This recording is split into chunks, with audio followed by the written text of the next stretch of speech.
네, 경제현장오늘 2025 경제전망 특집 가상자산 시장으로 이어갑니다. 지난해는 비트코인이 10만 8천 달러를 찍으면서 가상자산 시장에 역사적 이정표를 세운 해였죠. 가상자산의 친화적인 트럼프 당선으로 솟구친 가상자산, 올해도 상승 흐름을 이어갈지 박성준 동국대 블록체인 연구센터장 모시고 얘기 들어보겠습니다. 센터장님 어서 오십시오. 네, 반갑습니다. 박성준입니다. 이 가상자산 시장 정말 트럼프 효과로 불장을 이뤘잖아요, 작년에. 네. 비트코인은 10만 달러를 넘기도 했습니다. 작년 가장 상승 동력은 제가 트럼프라고 얘기했습니다만 트럼프 외에는 또 여러 가지가 있었죠? 어떻습니까? 예. 작년에 가장 암호화폐 시장에서는 여러 가지 중요한 것들이 있었죠. 네. 환물 EFT 때문에 이제 실질적으로 제가 볼 때는 크게 봐서는 이제 암호화폐라는 것이 기존의 단순한 투기성 상품이 아니라 새로운 자산 시장으로 들어왔고 네. 거기에 이제 신뢰 자산이라는 거를 이제 인정하게 되는 계기가 현물 EFT 승인이 난 거죠. 현물 그리고 EFT. 그동안 계속 ETF. 트럼프 대통령이 그 친암호화폐 정책을 피기 전에도 일반적으로 암호화폐 시장은 지속적으로 상승을 하고 있었습니다. 예. 그러다 이제 트럼프 대통령 후보가 이제 가상화폐에 대한 친암호 정책을 피고 비트코인 전략 비트코인을 전략 자산화 정책을 쓰고 당선됨으로써 이제 그 성장을 촉진시킨 계기가 됐다고 저는 보고 있습니다. 네, 가상자산이 신뢰할 만한 자산으로 이제 바뀌었다. 네. 현물 ETF가 승인되면서 여기에 트럼프 효과가 겹치면서 이렇게 이제 올랐는데 가상자산 뭐 당연히 저희들은 이제 비트코인, 이더리움 정도만 알고 있는데 가장 많이 오른 게 비트코인입니까? 가상자산 중에서 혹시? 아닙니다. 작년에 실제로 이제 상승률로 보면은 비트코인이 가장 많이 오른 건 아니고요. 예. 오른 상승폭으로 봤을 때는 그렇게 높은 상위 그룹에 속하지는 않고요. 그래요? 가장 많이 오른 거는 이제 버추얼 프로토콜이라고 또 하나 다른 암호화폐가 있습니다. 버추얼 프로토콜. 그게 230배 올랐습니다. 예. 그리고 두 번째가 이제 브렛이라고 해가지고 130배 올랐고요. 네. 그래서 비트코인의 상승률 차원에서만 보면은 네. 암호화폐 시장에서는 그렇게 상위권은 아니다 이렇게 네. 말씀드릴 수 있습니다. 네, 저런 코인들을 우리가 알트코인이다 이렇게 종합해서 부릅니까? 네, 그냥 대표적으로 비트코인을 제한 모든 암호화폐를 알트코인이라고 부릅니다. 그러니까 상승률은 버추얼, 알트코인 몇 가지가 더 올랐다. 버추얼 프로토콜. 문제는 이제 올해입니다. 올해도 상당히 계속 오를 것이다 이런 전망이 많긴 한데 뭐 이 전망이 어느 정도 신뢰성이 있는지는 조금 궁금합니다만 어떻게 나옵니까 올해 전망치가? 대부분의 이제 기관 투자 전문가들의 얘기는 이제 상승할 거라는 것이 대부분의 의견이고요. 예. 보통 문제는 이제 수치죠. 수치 예, 어느 보통 정도까지? 제가 여러 그 기관들을 조사해 봤더니 내년 말쯤에는 최소 15만에서 한 20만 달러 정도까지 갈 거라는 게 대부분의 전문가들의 의견입니다. 15만에서 20만 달러. 근데 네. 제가 볼 때는 이제 트럼프 그 당선자가 이제 비트코인 전략 자산화 정책을 폈고 예. 그 이제 구체적인 실행 방안이 나올 건데 구체적인 실행 방안요? 예, 그 실행 방안에 따라서는 저는 한 50만 달러까지도 갈 수 있다고 보고 있는 사람입니다. 지금 트럼프 당선인이 전략 자산으로 구축한다. 이게 정확하게 무슨 뜻입니까? 전략 자산으로 구축한다는 건? 예, 저는 상당히 거기에 중요한 포인트를 두고 있거든요. 비트코인이 원래는 암호화폐 같은 비트코인 같은 경우에는 그냥 사람들이 신뢰하느냐 안 하느냐에 대한 시장의 흐름이 있다가 그게 현물 EFT여 가지고 이제 신뢰 자산이라는 것까지 인식을 했어요. 예. 근데 트럼프 당선자가 이제 전략 자산이라고 얘기합니다. 예. 그러니까 전략 자산이라는 것이 저는 상당한 의미가 있는데 미국의 전략 자산 같은 거는 보통 핵이라든지 달러 같은 거거든요. 그 정도 레벨로 올랐다는 거기 때문에 상당히 미국 경제 생태계에서 중요한 위치를 차지했다는 그 사실 하나만으로 봐도 제가 볼 때 비트코인의 상승 효과는 굉장히 클 거라고 보고 있다는 겁니다. 예. 그럼 구체적으로 이 전략 자산화하는 방안이 나와야 될 텐데 어떤 식으로 이제 구체화를 시킬까요? 트럼프 당선인은? 제가 볼 때는 일단 가장 처음에 그 트럼프 당선자가 해야 될 일 중에 하나는 비트코인 보유를 법적으로 이제 통과를 시키고 법적으로? 미국의 비트코인 보유량을 늘려야 되겠죠. 이때 이제 많은 이제 파월 원준 그 연방준비위원장이신가요? 그분은 이제 법적으로는 이제 불가능하다라고. 그러니까요. 연준 의장이 그런 얘기를 했어요. 그 법의 문제가 있겠죠. 가상자산을 보유할 수 없다. 예, 그리고 이제 통화량의 안정성 측면에서 조금 회의를 가지시는 것 같아요. 그런데 제 생각에는 다른 대안이 있을 수 있다고 봅니다. 어떤 예를 대안이요? 들어서 이제 연방은행이 아닌 재무부라든지 아니면은 노르웨이 같은 경우는 이제 국펀드를 만들어서 이제 비트코인을 그 전략으로 보유하고 있거든요. 아, 이런 노르웨이는 식으로 국부펀드에서 예, 가상자산을 투자를 사고 합니다. 있어요? 예, 투자합니다. 오. 이런 식으로 재무부나 아니면 국부펀드 같은 또 다른 대안이 있을 수 있기 때문에 저는 트럼프 당선자 정도의 정책 의지가 있다면 충분히 가능하다고 보고 있습니다. 그러면 미국 트럼프 대통령이 당선돼서 가상자산을 정말 전략자산을 하기 위해서 이제 법을 만들고 다른 어떤 형태로는 전략자산으로 비추고 시작한다면 혹시 다른 나라들도 이런 움직임을 좀 보일 수 있을까요? 네, 저는 당연히 보인다고 보고 있습니다. 그래요. 그저께인가 얼마 전에 이미 나왔습니다. 스위스에서 스위스. 예, 스위스 국가가 이제 비트코인을 보유하겠다고 이제 법을 만들었고요. 아, 그 전략자산 형태 예, 같은 전략자산 걸로? 형태로. 그래서 이제 국민 투표를 한다고 얘기를 하고 있고요. 그래요. 그 다른 나라들도 제 생각에는 최소한 몇 군데, 예. 단순히 한 군데 두 군데가 아니라 한 5군데에서 10군데 국가에서는 미국의 정책을 쫓아가지 않을까라고 보는 게 제 예측입니다. 예. 그래서 미국의 비트코인 전략 자산화 정책이 아마 세계적으로 퍼져나가는 한 해가 되지 않을까 하는 게 제 예상입니다. 예, 전략자산 예. 그런 게 퍼져나간다. 사실 이 가상자산, 특히 비트코인은 공급량이 정해져 있잖아요. 예, 상한선이. 정해져 있습니다. 그런데 이렇게 전략자산으로 늘려간다면 수요가 계속 늘어나기 때문에 그래서 가격은 오를 수밖에 없다. 지금 이런 전망이네요. 예, 가장 기본적인 사고죠. 그러니까요. 예, 수요 공급에서. 수요가 이제 폭등할 텐데, 예. 근데 공급은 정해져 정해져 있고 있고. 시간에 따라 또 정해져 있기 때문에 예. 공급이 그걸 뒷받쳐주지 않는다면은 네. 당연히 시장에서는 이제 가격이 상승하는 효과를 내겠죠. 그러면 전략자산 움직임 외에도 혹시 가상자산의 호재가 될 만한 변수라든지 또는 악재가 될 만한 뭐가 있을까요? 예, 많습니다. 어떤 건가요? 예, 효자가 될 만한 건 이미 제가 말씀드린 것처럼 전략자산 정책을 했기 때문에 예. 비트코인을 포함한 암호화폐에 대한 신뢰성에 대한 인식을 각인시켜 주는 거죠. 네. 그다음에 이제 유럽 연합 같은 데서는 미카라는 암호화폐법을 이미 만들어 놨고요. 그게 미카? 이제 예. 올 1월부터 시행이 됨으로써 건전한 암호화폐 생태계를 구축할 수 있는 기반은 마련돼 있다는 겁니다. 예. 이제 그를 통해서 미카법에 따른 새로운 암호화폐 생태계가 창출될 거고 네. 그러다 보면 시장의 성장 속도가 빨라질 거라는 거죠. 네. 그래서 암호화폐에 대한 성장에 대한 호재들은 굉장히 많습니다. 음. 단지 하나 이제 부정적으로 보는 사람들 입장에서는 예. 글로벌 경제에 대한 리스크가 있다고 얘기들 하시더라고요. 경기 부진우려. 예, 경기 부진이라든지. 예. 근데 저는 한편으로는 그건 우려라고 보고 있는 사람입니다. 굉장히 예. 제가 긍정적인 그 입장에서 말씀드리는 게 아니라 예. 암호화폐 같은 디지털 자산 시장을 기존의 경제 생태계 관점에서 보면 저는 안 된다고 보는 사람입니다. 예, 왜 그렇죠? 왜냐하면 이건 새로운 생태계거든요. 전혀 다른 거다. 전혀 다른 겁니다. 이거는 기존의 경제 생태계에서는 이해할 수 없는 여러 가지 현상들이 일어날 수 있는 거기 때문에 제가 계속 주장하고 특별히 강조하고 싶은 거는 그 디지털 자산이라는 새로운 생태계를 받아들이는 국가만이 새로운 경제 성장 동력을 찾을 거고 그게 미래의 국가 경쟁력을 유도할 거라고 생각하는 사람이기 때문에 네. 저는 충분히 비트코인의 성장 가능성을 더 높이 보는 사람입니다. 뭐 갑작스러운 질문이긴 합니다만 예. 우리나라 같은 경우는 지금 가상자산을 제대로 인정을 안 하고 있는 거냐 법적으로. 안타깝죠.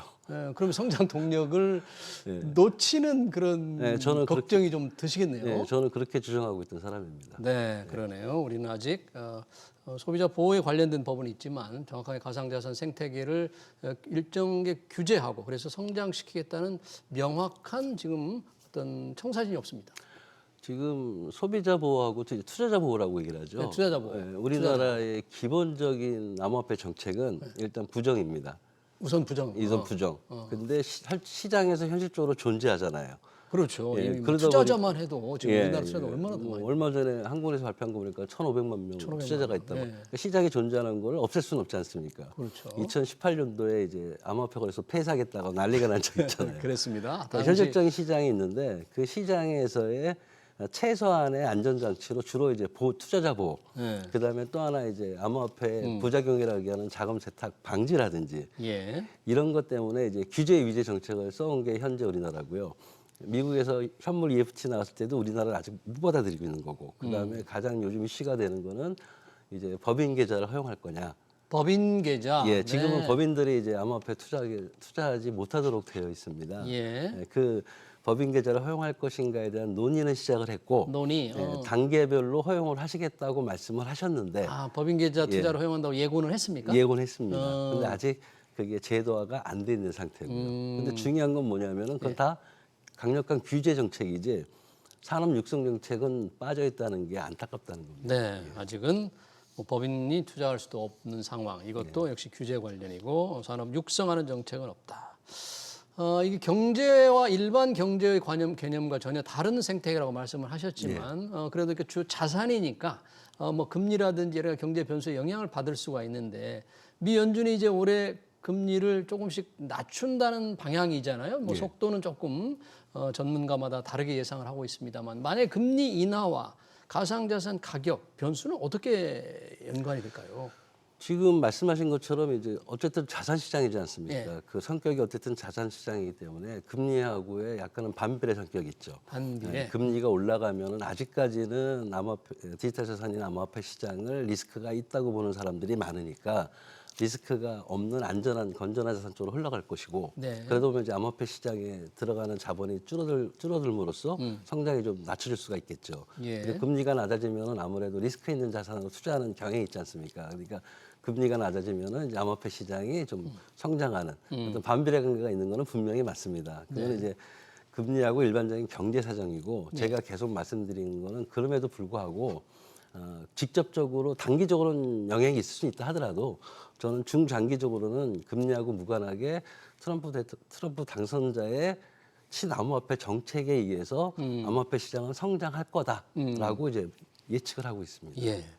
지금 트럼프 당선인이 이제 가상자산을 전략자산으로 이제 만들겠다. 미국을 가상자산의 수도로 키우겠다 이런 정도로 얘기를 했는데 이게 혹시 미국의 뭐 달러 가치, 달러 패권을 강화하기 위한 무기가 된다. 뭐 이렇게 지적하는 분들인데 이건 어떻게 관계가 있는 거죠? 저는 그게 바로 핵심이라고 보는 거예요. 아, 이게? 예. 어떻게요? 그러니까 아까 제가 잠깐 말씀드렸지만은 암호화폐 시장 비트코인이 미국의 경제 상황에 어떤 영향을 받느냐도 중요하지만 이건 새로운 산업 생태계이기 때문에 저는 거꾸로 말씀드리고 싶은 게 비트코인이 미국의 경제 상황이 현재 갖고 있는 여러 가지 문제점들을 해결하는 하나의 대안책이 될 수 있는 거고 비트코인 전략 자산의 가장 핵심적인 목표 중에 하나가 저는 달러 패권 유지라고 보고 있는 겁니다. 달러 패권 유지다. 예, 그래서 제가 뭐 이 방송에서 4년 전인가 얘기했을 겁니다.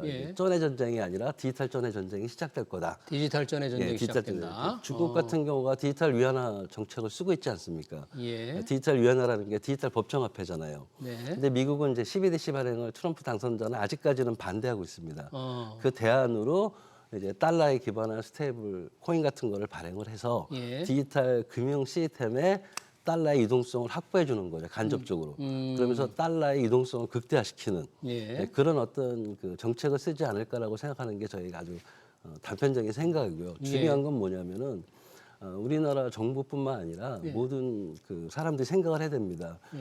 트럼프 당선자가 왜 비트코인을 전략 자산화했을까? 왜 했을까? 예, 그 전략 자산입니다. 단순한 자산이 아니고 전략 자산의 정책의 목표가 무엇일까? 이제 그거에 대해서 우리가 깊이 있게 연구해봐야 된다는 거죠. 그 목표가 그 이유가 이제 달러 패권 유지. 달러 패권 유지도 있고 그다음에 이제 미래 우리나라도 요즘 디지털 경제 얘기하지 않습니까? 네, 그렇죠. 그렇다면 디지털 금융 경제가 생길 건데 디지털 경제 주도권을 잡는 하나의 툴로 쓰는 거죠. 근데 그런 거에 대한 깊이 있는 연구가 저는 필요하다고 생각하는 겁니다. 디지털 화폐 전쟁, 디지털 전의 전쟁의 중요한 수단이 될 거다. 그런 얘기네요. 그게 저는 트럼프가 얘기하는 비트코인 전략 자산의 핵심 목표 중에 하나일 거라고 보고 있는 겁니다.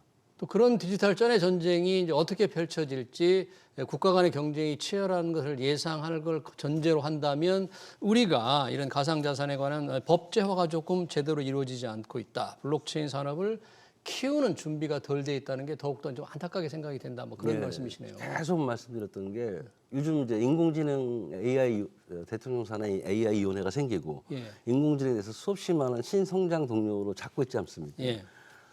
근데 이제 전 세계적인 흐름이 이제 블록체인과 인공지능이 융합되는 세대거든요. 한쪽 인공지능을 아무리 키워봐야 거기에 대한 또 다른 문제점이 생길 수 있는 거고 그 생기는 문제를 블록체인이 또 상호 보완적으로 협력하는 그런 생태계가 만들어질 건데 블록체인 쪽은 전혀 이제 신경을 안 써주시니 좀 절름발이 효과도 있고 저는 좀 안타깝다는 겁니다. 그러네요. 자, 이 비트코인을 뺀 다른 자산을 우리가 알트코인이라고 한다는데 우리 한국 투자자들이 굉장히 좋아하는 알트코인이 있습니다. 리플이라고 해요. 예, 예. 리플도 급등을 급속히 가격을 회복하고 있었는데 과거에 뭐 리플에 또 속았다, 리또 속이라는 그런 속어 표현이 있더라고요. 예, 오랜만에 듣네요. 리토속이라고. 그래서 이게 무슨 미 증권거래와의 무슨 소송이 조금 해결이 네. 되는 듯하면서 가격이 회복되고 있다는데 다 끝난 거예요? 소송은? 아직 끝나진 않고요. 끝나지 않았어요? 1월 말, 2월 말 이번에 진행 중입니다. 원래 핵심은 뭐냐면 이제 우리나라도 이제 증권형 토큰하고 비증권형 토큰을 나누잖아요. 네. 그 자본시장법 대상이 되느냐 안 되느냐 문제인데 미국의 셋이 그 리플을 이제 자본으로 본 거죠. 그래서 개인 판매자입니다. 특히 예. 개인들한테 판매하는 경우에는 증권형 성질을 가지고 있다라 가지고 이제 고소를 한 겁니다. 그게 1심에서는 졌어요. 네.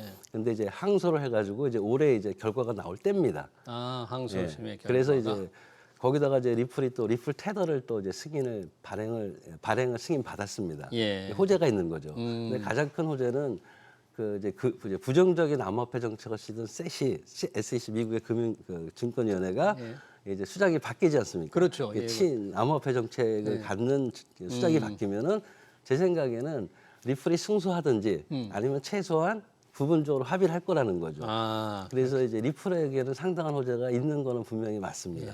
예, 그래서 그것이 이제 리플 가격에 반영이 되다 보니 예. 지금 올라가고 있다고 보시면 예, 됩니다. 그 상승세가 좀 계속 될 거로 좀 보는 편이 많은가요? 예, 많습니다. 아, 그래요. 이 단일 기업으로 비트코인을 가장 많이 가지고 있는 회사에 대한 관심도 있습니다. 마이크로 스트래티지. 이 회사 주식도 그래서 투자자들이 관심을 쏟고 있다는데 이거 어떤 회사예요? 원래는 이제 2018년도인가요? 예. 그 일종의 그 데이터 분석 서비스를 해주는 업체였습니다. 음. 그러다 이제 어떤 이유에서인지 모르지만은 그 사장이 예. 비트코인을 디지털 금이라고 보는 확고한 신념을 가지고 2020년대부터 예. 2020년 8월로 제가 기억을 하는데 예. 비트코인을 전략 재무 자산으로 편입을 시킵니다. 그때부터 계속 비트코인을 사들이는 거예요. 아. 그래서 아마 그저께도 또 일부 매수를 했더라고요. 또요? 예, 그래서 지금 현재 가진 보유량이 한번 40만 개가 넘을 겁니다. 40만 개. 예, 가장 크죠. 미국 정부 가지고 있는 게 20만 개 가지면 안 되는데 예. 40만 개를 가지고 있다니까 엄청난 거죠. 최근 뭐 가격이 주춤한데 이런데 혹시 좀 안 팔았습니까? 마이크로 아닙니다. 스트래티지? 거기는 팔 생각이 없다고 매번 발표를 합니다. 아, 팔 계획이 없다. 예, 이번에도 매수를 했습니다. 이번에도? 제가 그리고 공식적으로는 뭐 원래 기업이니까 어떻게 변할지 모르겠지만 공식적으로는 이제 비트코인을 팔 생각이 없다는 거를 끊임없이 천명을 하고요. 자기들은 지속적으로 이제 비트코인에 대한 신뢰를 확고히 갖고 있기 때문에 예. 지속적으로 매입을 한다는 그 선언을 했습니다. 예. 그래서 팔 생각은 없는 것 같습니다. 아직. 그러네요. 자, 우리나라에도 아까 비트코인 투자자들이 한국은행 집계로 1,500만 명이 넘었다고 그랬습니까?